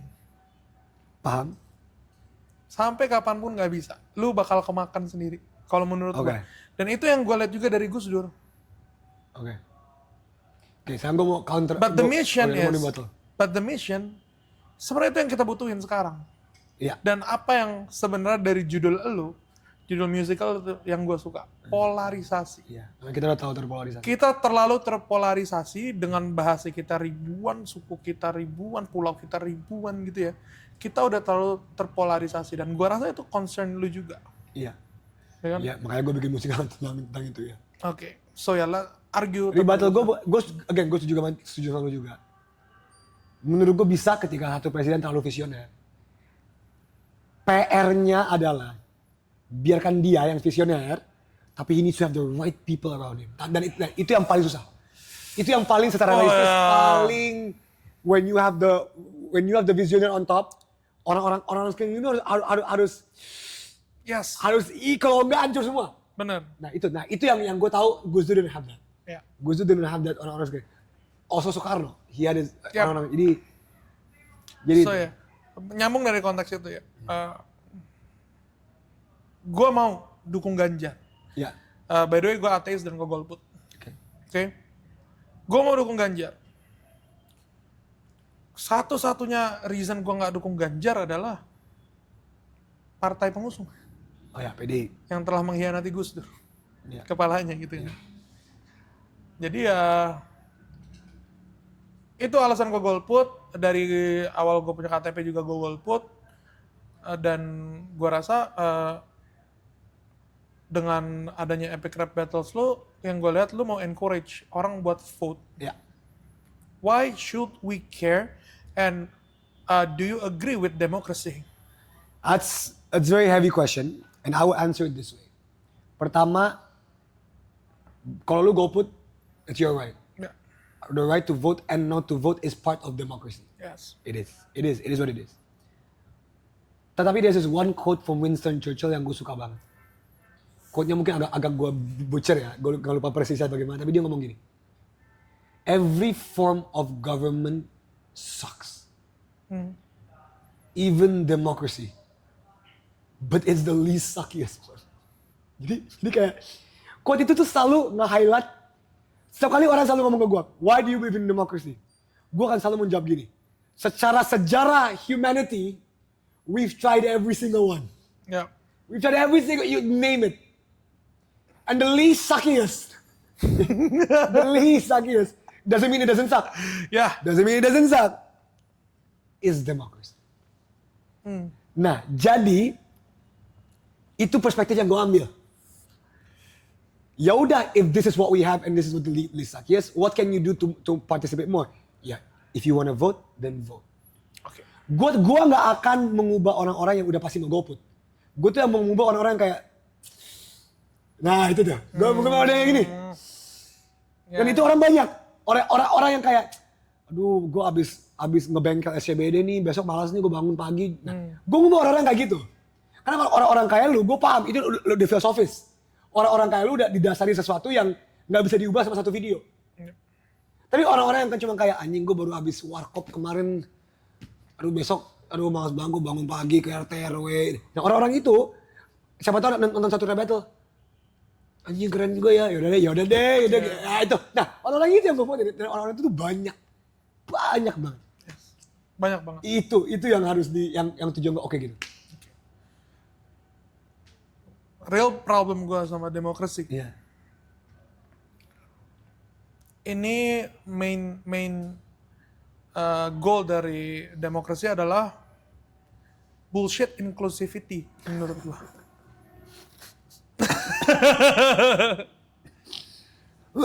Angka kemiskinan di Indonesia sangat tinggi. Ya. Ketidaksamarataan pendidikan Sangat tinggi. sangat tinggi. Sistemnya demokrasi. Ya. Kita lihat Cina, gue tahu orang bakal langsung bandingin sama Cina. It's always like that. Ini menurut gue argumen yang susah untuk dilawan. Karena gini, sekarang kalau lu lihat Cina is insane. Beyond. Insane. It's absolutely insane. Tapi kota-kota kayak Chongqing gitu-gitu kayak lu sinting kan. Tetapi, nah ini very personal. Oke. For some people, the safety and welfare of my family is of utmost importance. For some people, dan ini kenapa Amerika akan selalu mendekati gue secara filosofis. For some people is, you cannot tell me what to do. For some people itu jauh lebih penting daripada, ya gue rela mati. Personal independence. Yes. And America is built, I'm not saying America is perfect, America has so many fucking problems. Tetapi, at least di Amerika itu bisa, fuck you Trump. Iya. Dan itu menurut gue adalah kebebasan yang tidak tak ternilai harganya. Itu bagi gue. Dan kita bisa bilang kayak fuck you Trump. Kita juga bisa ngomong. Bisa. Tapi kalau kita ngomong, susah nih. Tuh, bayangin loh. Iya. Bayangin loh, Trump adalah orang terkuat di dunia. Yep. Arguably, ya pasti ada orang lain juga. Gue Putin, Xi Jinping. Iya. Gini, gue aja kalau ngomong fuck you, itu gue agak Ya. Jadi bayangin kalau padahal gini, it's not about saying the fuck you. Yeah. Itu yang banyak orang ngomong, oh lu ngomong fuck you biar lu edgy ya, biar lu. No. It's not about that. It's a symbol of tidak ada manusia lain yang bisa menguasai lu gitu. Yes. Itu kalau apalagi kalau lu seorang ateis, lu harusnya sangat sejalan sama pemikiran ini. Karena there's no God to have a dominion over you kalau lu seorang ateis. Tapi intinya for some people that doesn't matter. For some people, gua nggak butuh untuk ngomong fuck A, fuck B, fuck C. Bagi gua, yang penting gua makanan jelas, keluarga gua kaya. Ya udah, that's for you. That's for you. That's for you. Then you move to whatever country. Nah, Indonesia always wants to be in the middle of that. Indonesia is always like, Indonesia does not want to go full Xi Jinping, or we don't know. But that's the genius of Indonesia. Right, but that's the genius of Indonesia. Yeah. They don't want to go full Jinping. They don't want to go full Trump either. Yeah. So they're in this gray zone. Dimana everyone's just confused. Yeah. Everyone's like, But it is genius. But it's genius. Yeah. But it is genius. So gue pernah ketemu orang yang gue ada teman-teman Amerika kan. Waktu itu gue literally argue with my American friends kayak, but apa soal gun control lah. Gue ngomong kayak, but kids die in your schools. Kids die in your schools. Terus orang ini menjawab sesuatu yang membuka mata gue. Yes, and that's so fucked up. But that is the price that we have to pay in order to keep our freedom to own guns. Gue tuh masih kayak gini kayak, that's so stupid. So your price of freedom to own guns is for the sake of dying children in schools, ya kan? Dan bagi semua orang Amerika, bagi beberapa orang Amerika itu iya. Dan itu ya udah itu it's just who they are. Lu nggak bisa argue lawan itu gitu. It's just gue gak setuju, betul gue gak setuju ya. Karena menurut gue dying children there's a line. Menurut gue there's a line ya. Ketika every day there's a school shooting in Amerika, you need to introspeksi dong. Kayak kenapa tiap hari ada anak kecil mati di Amerika, harus ayo dong gitu. Tapi ya bagi Amerika ya itu. Ya, bagi liberal lah. Bagi the konservatif mereka juga yang gitu juga. Jadi kayak ya gitu lah susah. Okay, with that, Trump or Kamala Harris? Wah susah. Gini, if you're purely talking in the point of view of I want shit to be fun as fuck, Trump. Kalau point of view. Tapi kalau dari point gini, lu tuh sadar ketika lu menjadi presiden Amerika, being a president is so symbolic that you don't understand. Yeah. Right. When Barack Obama became president, ada satu foto yang benar-benar mengubah hidup gua. Ketika dia di White House, lu ini Google this photo, it's an iconic picture. Dia di White House, dia lagi berdiri, terus dia nurunin kepalanya. Terus ada anak kecil kulit hitam yang pegang kepalanya. People do not understand how powerful that photo is. Ada anak kecil kulit hitam, umur 5-6 tahun. Obama lagi berdiri di Oval Office, dia lagi turunin kepalanya untuk terus anaknya lagi nyentuh. Okay. Kenapa foto ini penting? Whether you disagree or not with Obama, whether you hate Obama or not, Obama made it possible for millions, hundreds of millions of black children to dream. Dan itu tuh powerful banget. So is that what? The same with Kamala. Okay. I'm not saying this untuk get plus points for women. I'm not. But if Kamala becomes president, it is a symbol also for women to be like, especially American women ya. Soalnya kan kalau kita Megawati udah presiden. Yo, I can be that. Yang menurut gue itu tuh simbol yang sangat mahal bagi gue. That is empowering. That is empowering in a way that people don't understand. Now, if is Kamala better or not, whatever, Democrat, whatever, weird, whatever. Tapi at the end of the day, young girls can look up to Kamala and be like, gue juga bisa jadi presiden anjing. Itu tuh. Dan gue ini ketika waktu Ahok kemarin, waktu Ahok jadi gubernur, sebelum dia di penjara ya, gue sama Kak Jo MC di sekolah, gue nanya anak, lu mau jadi apa? Terus there was a 14-year-old fat Chinese Indonesian kid stood up, saya mau jadi presiden. Satu kelas ketawain dia, karena you know he was a fat Chinese Indonesian kid, kayak he looked funny, and terus gue kayak, nak nama lu siapa? Terus gue lupa namanya. Nak, biarkan mereka semua ketawain. Keep this. Tapi because he had Ahok to see that it was possible. Right? Now that Ahok's not there anymore, siapa sosoknya lagi ini untuk, again, in this context, I'm talking about Chinese Indonesians, in this context. Tapi, representation, which is democracy, representation matters. I'm not saying that Ahok is the best, Obama is the best, Kamala is the best. But it does give hope. And hope is a very dangerous thing. Hope is a very dangerous thing. Tapi ya itu menurut gue. Hope is a very dangerous thing. Very dangerous thing. Why? Karena I have my own perspective on it. Ya. Tapi kenapa lu bilang hope is a very dangerous thing? Karena gue ngeliat di sini kayaknya kalau gue bisa tebak, life mission lo itu is to empower people, to give hope to people. Bisa dibilang itu, it's not my explicit life mission. Tapi gue selalu berharap, sebenarnya my life mission is actually very, very selfish. What? It's to empower and give hope to myself. God day. It's actually very selfish if you think about it. Ketika gue mau mempopuler sesuatu karya apapun, gue sebenarnya I'm being very selfish. Gue lagi mengisi sesuatu dalam diri gue sendiri. Tetapi for some fucking reason, ketika gue mengempower dan give hope to myself, for some fucking reason, it gives a reason and empowers others people. Gue gak akan jadi But then it is a dangerous thing. Then it is a dangerous thing.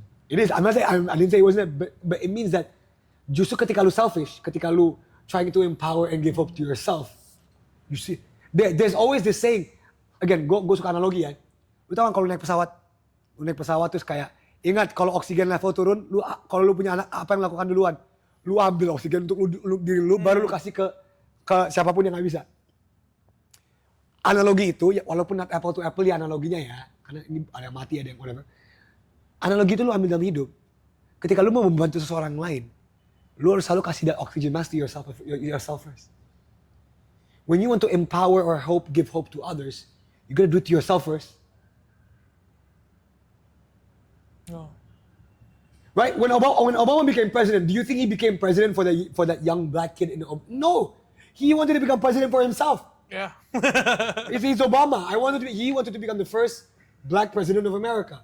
Tapi by him doing that, it automatically, without him even realizing it, gave hope to millions of black children untuk bilang gue juga bisa. Hope is a very dangerous thing. Basic human fear adalah untuk mati. Ya. Agama paling populer di dunia Kristen dan Islam menawarkan hidup kekal. Oh, produknya bagus. Jadinya emang produknya bagus. Basic fear, basic anxiety of human is not to exist deh.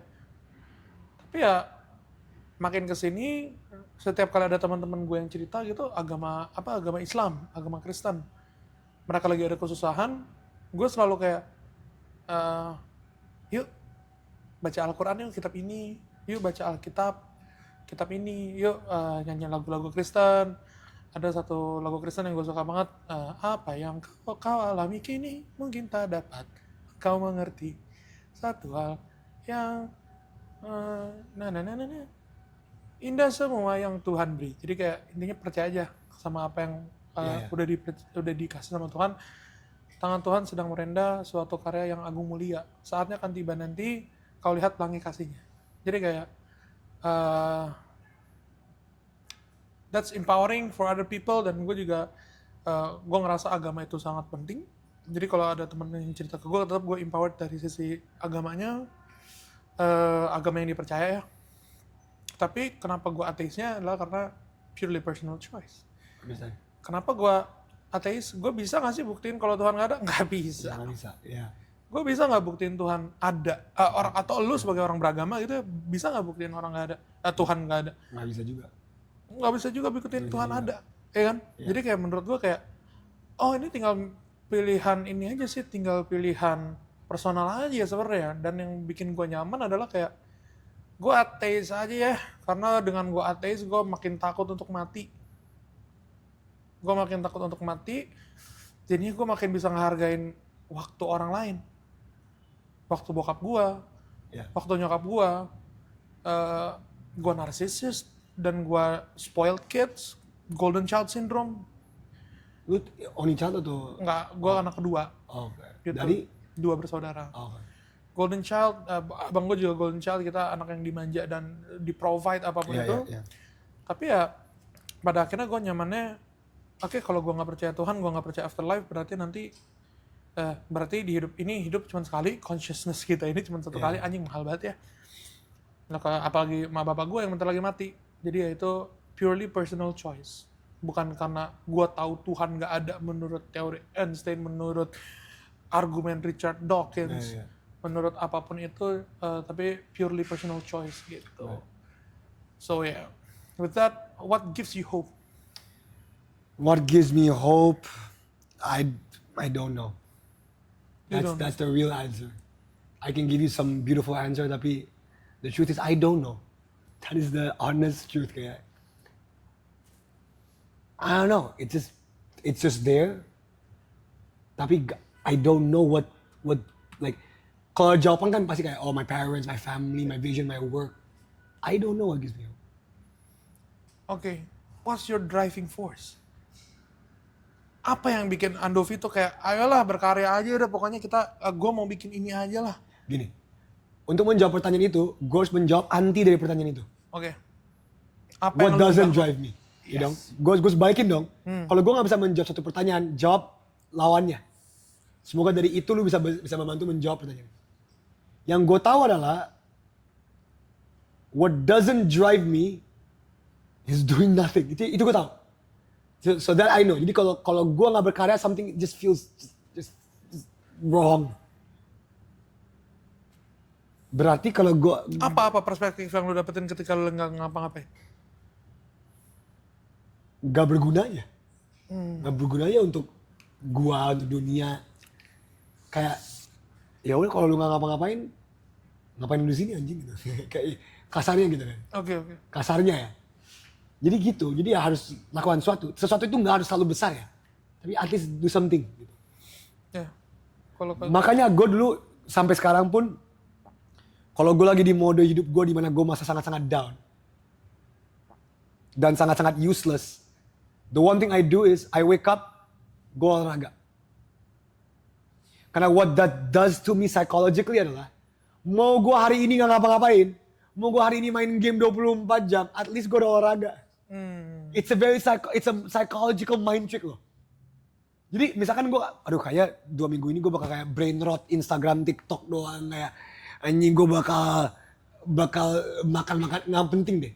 Tapi kalau gue pagi udah olahraga 30 menit, masa olahraga ekstrim ya, 30 menit udah lari, udah main basket, udah itu, you feel accomplished that day. Kayak, shit hari ini gue udah olahraga ya. At least I did something for my body. At least tubuh gue berterima kasih terhadap gue gitu. Here's the thing, Adolf, yang Ya, udah rolling. Oh udah. baru lu bilang tadi tuh, there's a psychologist, Jordan Peterson. 12 rules. Ya. The 12 rules of life. 12 rules of life. Number 1, be a fucking lobster. The lobster king himself. Be a lobster. Jadi simple. Nomor satunya adalah lu start kalau lu mau ngubah dunia dari beresin Di kamar dulu. kamar dulu. Rapin dulu kamar lu. Dan gua rasa itu yang lu terapin juga. Iya. Oke lah, mungkin lu nggak specifically terapin. Nggak spesifik kamar gue ya. Ya. Gitu, ya. Mungkin, tapi lu ganti itu dengan olahraga gitu ya. Betul. Oke. Banyak anak muda yang sekarang tuh apalagi Gen Z, kita harap juga Gen Z jadi penonton kita ya. Gen Z tuh yang in manic depression, Ya. very anxious. Ya, gue tahu pertanyaan lu kemana dan gue punya jawaban yang sangat out of the blue. Out of the box, sorry. Kok jadi di blue? Karena habis lihat blue sky. Habis bikin blue. Kenapa Gen Z kayak gitu kan? Why do you think, you want my opinion? I want your opinion. Gue tuh mister analogi, walaupun analogi gue kadang-kadang buruk ya, dan nggak ngasal apa-apa. Bukan cuma Gen Z tapi milenial muda, gue merasa juga merasakan hal yang sama ya. Gini, analogi gue adalah olahraga. Lu mau semotivasi apapun, lu mau tingkat motivasi gue bakal nge-gym tiap hari segitu apapun. Tapi kalau lingkaran temen lu makan McD tiap hari, percaya sama gue, lu nggak akan. Dan kalaupun lu berhasil, itu cuman kemungkinan sangat kecil. Gue sangat percaya your environment dictates who you are. Sama seperti Gen Z dan depression sekarang. Di zaman kita, zaman gue masih ingat ketika gue 1 SMP. Gue cuma dibandingin sama cowok di kelas 12, SMP sebelah yang dia ranking 1. Zaman sekarang nih, zaman Yutsa, zaman mereka semua nih, ada anak di Nigeria Selatan, umur 12 tahun menciptakan sesuatu, dia juga tahu. They live in an Instagram and TikTok world di mana they can see everybody else's fucking life. No wonder they're depressed. In our era, lu dibandingin sama tetangga lu, sekolah lawan, atau anak di kelas B, kita kan kelas A di kelas C. Itu. Sekarang lu bangun pagi. Volkatif, hebat. Ini anak-anak Indonesia yang mendapat S3 kuliah. Fuck me, what am I doing with my life? Iya dong. Gue gak bilang di zaman kita informasi seperti itu. Nggak ada. Ada. Di zaman kita juga ada orang anak-anak brilian umur 12 tahun yang tiba-tiba menjadi. Tapi mereka, their environment is the McDonald's environment. How can you be healthy? How can you be healthy if every day you hang out with the same group of people that eats unhealthy food? Mau gak mau lu suatu hari ya, lu mau ya gue makan McD juga lah ikutannya anjing gitu. Jadi menurut gue, millennials and muda dan Gen Z merasa depresi gitu, partly not because of their fault. The world is designed to make them feel like shit menurut gue. Apakah ada Gen Z yang luar biasa kuat yang kayak, ya gue gak, iya pasti. Popo. Iya, bener. Apakah ada Gen Z yang, tapi gini, give them a chance dong. Bro, dulu aja gue masih inget gue SMA kelas 2, temen gue tulis status FB, snipe jab ke gue. Lu paham gak sih jab yang kayak, lu baca kayak anjing ini janjian buat gue ya. Terus sedih kan kita kayak anjing dulu tuh nulis status FB kayak update Instastory dulu. Ya dulu tuh itu ibaratnya kayak kalau lu nulis status FB lu kayak si anjing ini lagi update Instastory. Ya itu dulu kan. Sekarang jangan kan status FB. Kalian semua lu buka sekarang lu tahu 100 temen lu ngapain di Instastory sekarang? How does that not fuck with your mind? Nggak sehat bro, nggak sehat. Bisa berarti dipakai option gue ya abis ke-follow orang langsung Mute, iya. Fuck it. Maksud gue adalah kayak gini. Gue kasihan sama generasi Z dan Alpha. Bro, there was a time in our life, Yutsa lu gak akan pernah ngalamin ini. Ketika gue keluar ke komplek gue ngomong, Andi main PS yuk. Lu gak akan pernah rasain itu seumur hidup lu. Menurut lu apa pentingnya? Pentingnya adalah gue keluar dari rumah gue jalan kaki, gue lihat udara. Gue ke rumah orang, permisi main PS yuk. Itu tuh human interaction lo. Ya. Sekarang lu, pusing yuk. What's up? Lu di mana bro? Ini apa? Lu ngomong sama siapa? Itu gak sehat. But then, it's inevitable. But it's inevitable. Itu yang membuat ini jauh lebih menakutkan. But here's my counter to the inevitability. Nah counter ini butuh lumayan orang yang paham sejarah. 1945 Oppenheimer bikin bom atom pertama. Sama Albert Einstein dan kawan-kawan. 1945 ada satu atom bom. 1967 the height of the Cold War, there were more than 4,000 nuclear bombs in the world. Satu dunia kira negara bumi akan hancur gara-gara perang nuklir. Tadi ada satu nuklir bom, 20 tahun kemudian ada 4,000 lebih nuclear bombs, everybody was just ready to bomb each other. Until the world went together and said, let's not kill each other. The world consciously put, let us not kill each other. Now, was it hard? Yes. Did they almost kill each other? Yes. Maksud gue adalah kayak gini. It's susah, tapi it's happening everywhere. Tahu nggak Inggris lagi bikin bill yang nge-ban anak umur di bawah 16 tahun nggak buka-buka sosmed? Tahu nggak Australia lagi bikin bill di mana bill tuh kebijakan di mana anak di bawah yang di SMP kelas 3 ke bawah tidak boleh punya, bahkan nggak punya sosmed, HP. Apakah orang komplain? Orang komplain. But they know it's for a greater good. Lu kira ketika semua orang kumpul, bisa nggak kita nggak bikin nuklir bom lagi? Lu kira banyak orang nggak komplain? Ya si Doi punya nuklir bom, kenapa gue nggak bisa bikin nuklir? Semua komplainnya semua. It's hard, tapi it's happening. Dan selalu yang memulai negara-negara maju kan negara-negara maju pintar. Ada alasan kenapa Norway mau nge-ban sosmed. Ada alasan kenapa Inggris, Denmark. Ada alasan kenapa negara-negara maju. Ini gak sehat guys. Ini gak sehat. Jujur sumpah demi Tuhan ini gak sehat. Oke Dov, gue ngerasa ya. Gue gak bilang gak penting. Iya. Gak sehat. Iya. Ini penting. Tapi gak sehat. Ketika lu buka Instastory dan lu buka Instastory semua orang terus lu kayak aduh gue gak ngapain sama hidup gue. Nah, lu lagi ngapain? Lu lagi mengkonsumsi. Kita masa jauh-jauh lawan kata konsumsi itu apa? Produce. Jadi if you build philosophically, tadi gue sempat ngomong loh, gue masa shit ketika gue gak ngapain. Ya. Jadi gue ngomong itu clear. When you look at other people's Insta stories and you feel like shit, it's because you are consuming other people's shit. So what you have to do is you produce your own shit. That is the natural counter drug, counter medicine, whatever you want to call it, untuk melawan itu. Dan itu terjadi di Andovi juga ya. Sangat terjadi di gue.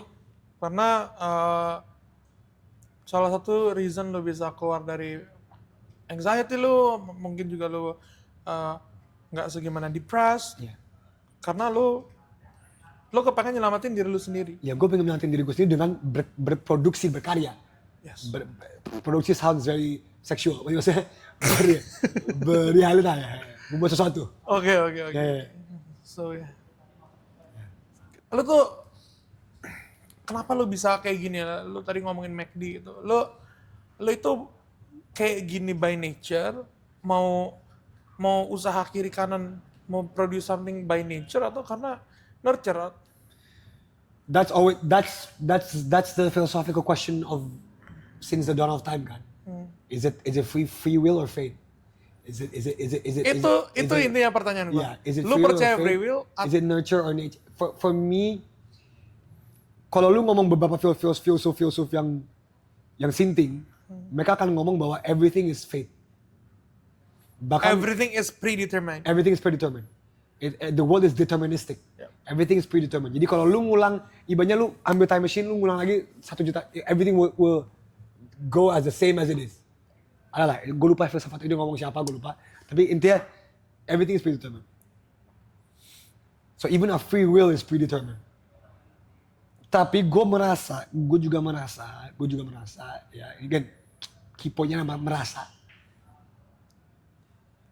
This is some sort of combination between who I am and why I was raised, my free will. Nah, persentasenya seberapa gue gak tahu. Gue gak tahu seberapa ini free will, seberapa ini fate. I don't know.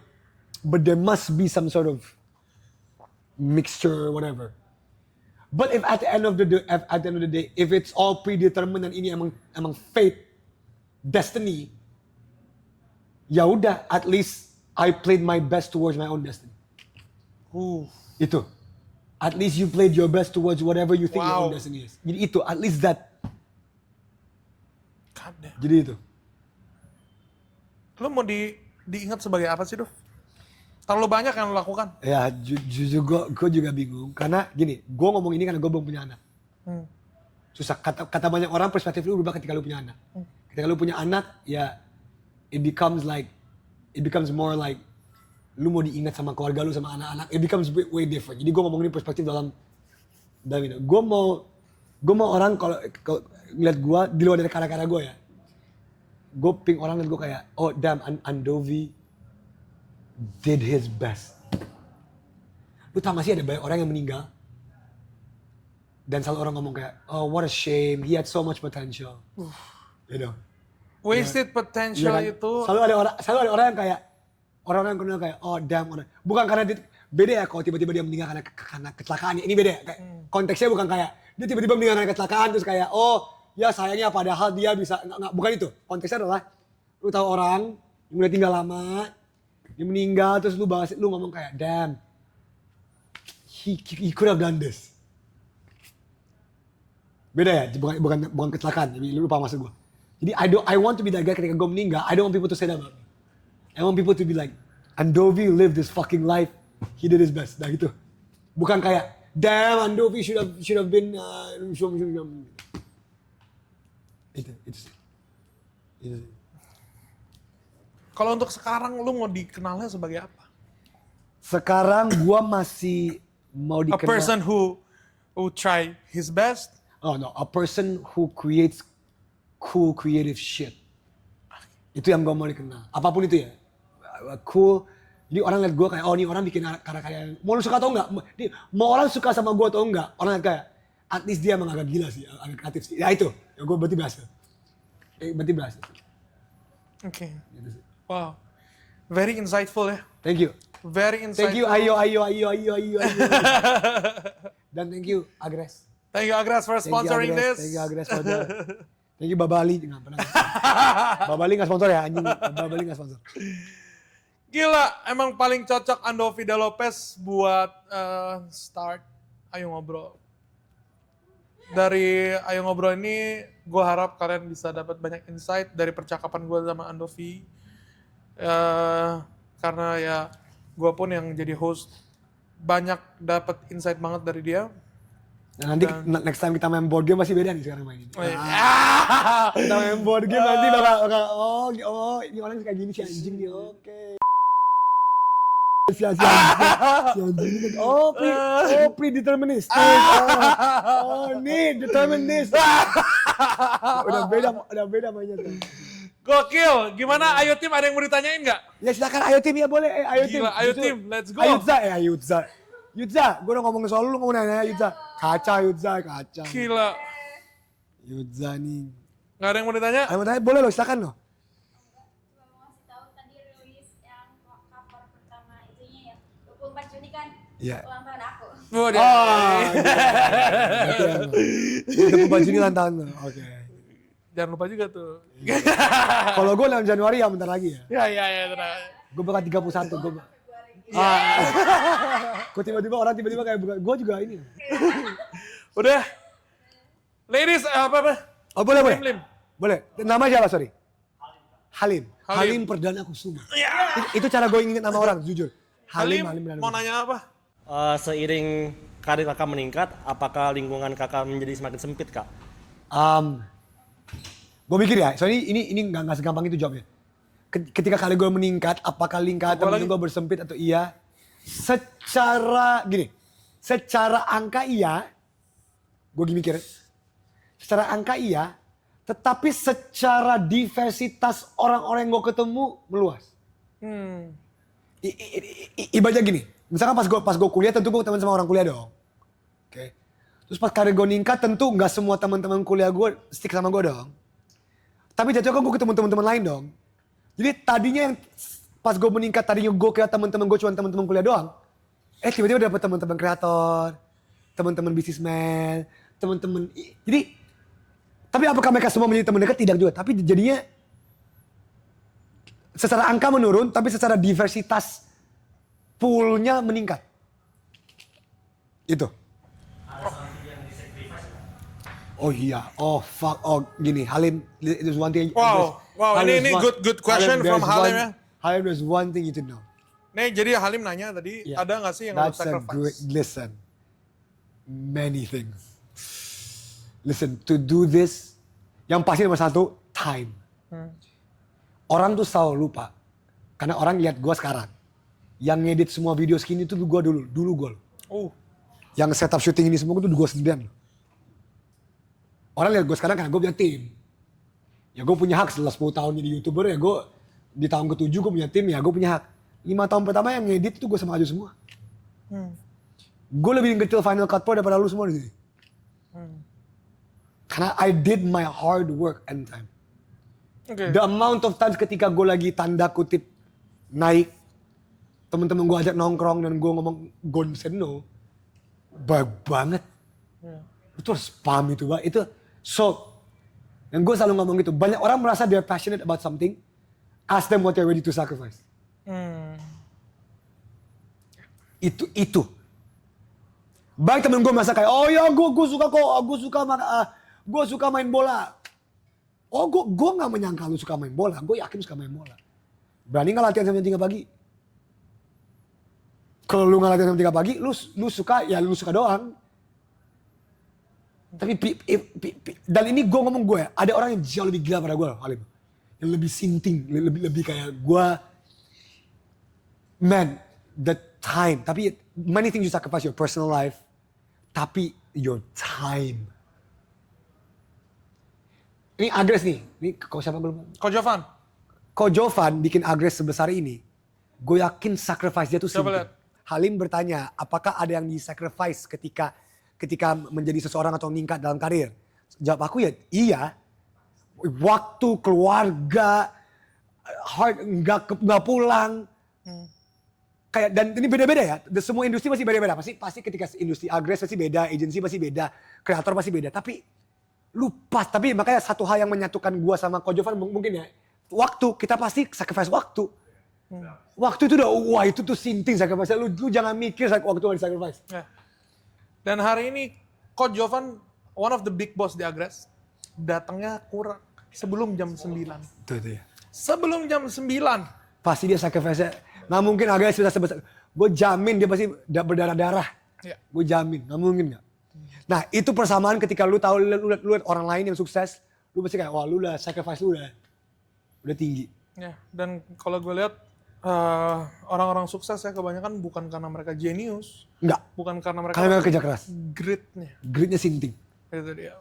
Nah lu tadi sempat mention Dia lo sinting. tentang pergaulan McDonald's itu ya. Iya. Gimana cara lu untuk memilih teman? Gimana cara lu untuk Gua nggak memilih teman, the world chooses it for me. oh ya? Naturally. Tuh, Jovan langsung setuju. Iya. When you are at a certain level, dan gue belum tinggi-tinggi amat ya. There are many people that way higher than me. The world naturally chooses for you your friends yang cocok sama lu di level yang lu ada. Ya mungkin nggak pas 100% pas, ada yang sedikit tinggi lebih dikit. Ya ada variance of distribution lah. Jadi ada variansi distribusi di mana kadang-kadang orang ini di atas itu di bawah, whatever lah, apapun lah. Naturally. Ada alasan kenapa gue deket sama Candalio? Ya. Apakah karena dia lucu atau dia gitu ya biasa aja jujur. Tapi karena gue tahu hard work dia tuh sinting juga loh. Ya. Mau nggak mau kita gravitate, mau nggak mau gitu. Ketika gue duduk dan ngomong, Chan gue udah kemarin ini sampai jam 4 pagi, ya gue juga anjing sampai jam 4.30. Oh sedang oke anjing. Nggak bisa, ketika gue nongkrong sama orang yang ngomong, Dov sorry ya, aduh gue capek, gue besok mau nongkrong sama temen-temen gue ya boleh gue nggak bilang lu nggak main nongkrong, tapi ya gue tahu berarti gue sama lu nggak akan cocok. Udah there's just a way, there's a way you know it. Bukan kayak gue milih ya kayak Halim nggak cocok, Ocir nggak cocok, Kak Jovan nggak cocok, nggak kayak gitu. Naturally it happens, naturally lah. Tapi ada pertemanan yang emang lu temen karena ya ini buat gue ya contoh ya basket. Kayak, itu di luar dari kerjaan kayak ya si Doi emang main basket, gue suka main basket, ya udah kita main basket. Tapi tapi jadinya pertemanan basket. Ya jadinya pertemanan basket bukan pertemanan perjuangan. Ya jadinya pertemanan di basket, ya itu pertemanan basket gue bukan pertemanan perjuangan gue. Paham kan? Jadi itu sih. Itu sih. Let's give it up again one more time for Ando Vidal-Lopez. Gokil. Terima kasih. Gokil Ando Vidal-Lopez. Ayo ngobrol. Terima kasih Agres sudah sponsorin acara ini. Thank you. Gokil. Oke, Dov. Terima kasih.